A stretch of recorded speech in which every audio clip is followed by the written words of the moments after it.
Okay, so for today's lesson, what we're going to do is we're going to be filling out our outline here. Okay, and so remember that we don't have a topic on here because our topic paragraph is going to be just introducing our argument that we have decided. So what I want you to do is I want you to put your name up here and then a slash and then put your topic here, what you're going to write about, just so to kind of remind you what you're going to be writing about. So again, name slash your topic. So if it's going to be, no more school uniforms, some class pet, McDonald's on Fridays, whatever it is. Okay.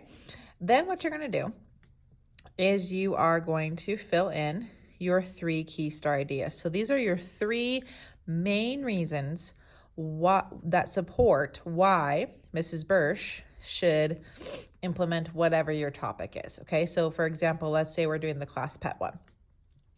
You want to have your 3 strongest reasons why we should have class pets. Okay, so I'll pull from a couple of my students that they did last year. Teaches students responsibility. The second one, I believe, was makes students happy. Okay, and then a third one could be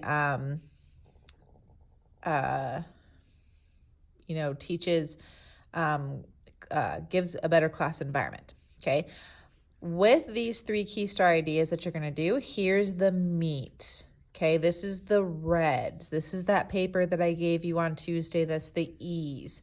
Okay, you're going to have your reasons, and this is where you're putting your evidence. Okay, so you want to put just little notes on the research you've done. Okay, if you haven't, then you need to do some research and fill these in. Just short little things to remind you. Okay, so teaches students responsibility. So you could explain how having to take care, taking care of pets. Okay, explaining a little bit deeper would be cleaning the cage, feeding the pet. That would be something that would go along with having to take care of it.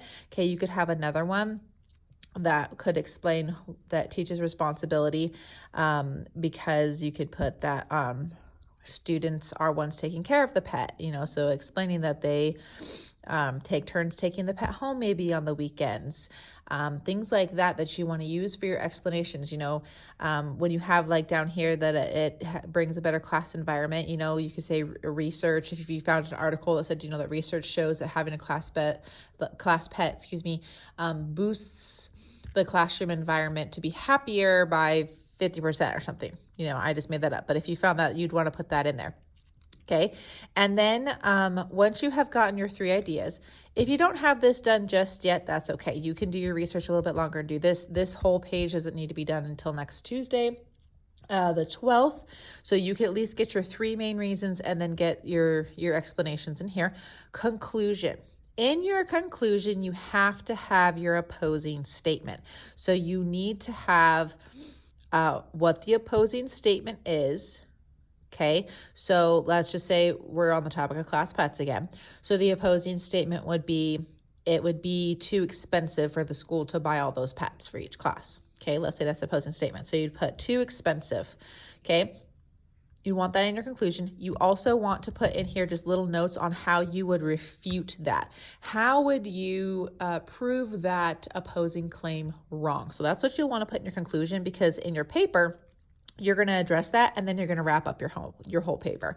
But you want to at least have your opposing claim. Now, something I suggest that you do is on the back side of this, when you're doing your research, if you haven't already done this already, when you're doing your explanations here and your E's, putting in here, if you are citing a source, you want to make sure you know what that source is. So let's say that you went to www.classpets.com and you read an article that was entitled Why Schools Should Have Class Pets. Okay. On the back here, you need to put like maybe a little star or something like so. Okay. And then put the website. And then in quotes, put the article name. And then put the author. Okay. That way you have a running list of your references. So then when you're writing your paper, you can go back and say, let's say the author was Jay Jameson. We could say, as author Jay Jameson says in their article, blah, blah, blah, blah, blah, why schools should have class pets, and then make your statement. This is one of those things that are going to be really, really good and really support your evidence, because if you are giving the exact information in your paper where you got it from, that's going to help be persuasive, okay? It's just like what you would see on TV, okay? If someone comes on a commercial and just says, you should buy this product because it's going to make you happier, research shows, but that's all they say, okay, yeah, maybe, maybe not. But then if you have somebody who comes on and says, according to this person who wrote this scientific article, it shows that if you use this product, you will be happier, you're more likely to do it because that's solid evidence there. And that's what you always want to do. And this is kind of going to help you start getting ready for your research paper you're going to have to do, because you are going to have a resource page. I'm not going to make you have a resource page with this. You just want to have this written on the back just to kind of help you remember where you're getting your sources from, especially since we are going to be giving these to Mrs. Bursch in case she asks you where you got your research from. That's why I said it's probably better to have it written in your paper, so-and-so from this article says. But just in case she might ask you where you got your research from, you already have a running list of all of your research. And that's why you want to make sure your research is credible as well. No Wikipedia. Things like that are not reliable. You want them to be reliable sources based on the topic that you have chosen. So again, just to refresh, your name with your slash with your claim that you're making, okay? Your 3 solid evidences that back up your claim, okay? And then your E's with your research that give your meat. How do these, give really good reasons to support these? Put your opposing claim with some of your ways to refute that opposing claim, down here. And again, all of this does not need to be written in complete sentences.